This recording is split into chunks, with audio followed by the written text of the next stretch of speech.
হরে কৃষ্ণ। এসে গেলাম ভগবদ্গীতা সন্দেশ পর্বে পঞ্চম অধ্যায়ে। তো কর্ম বিষয়টি তো কর্ম বিষয়টি কর্ম বিষয়টি এত গুরুত্বপূর্ণ।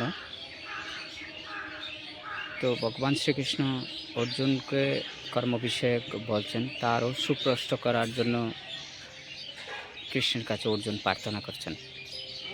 তো এই অধ্যায়ের প্রারম্ভে অর্থ জিজ্ঞাসা করছেন।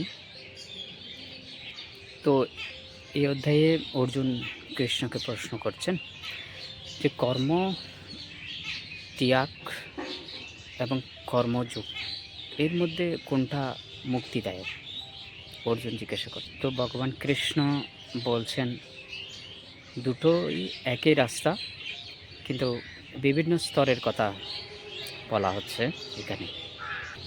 কর্ম এবং জ্ঞানের দুটোরই লক্ষ্য হচ্ছে, কর্ম এবং জ্ঞান দুটারই লক্ষ্য সমান।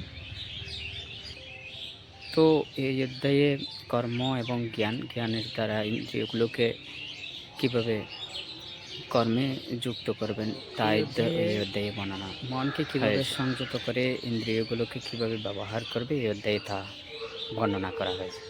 সর্বশেষে ভগবান বলছেন তাকে কেউ জানতে পারে, তিনি হচ্ছেন সব কিছুর বক্তা, সব কিছুর মালিক,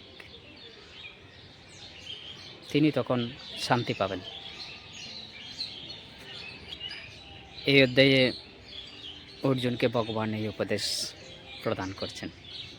হরে কৃষ্ণ।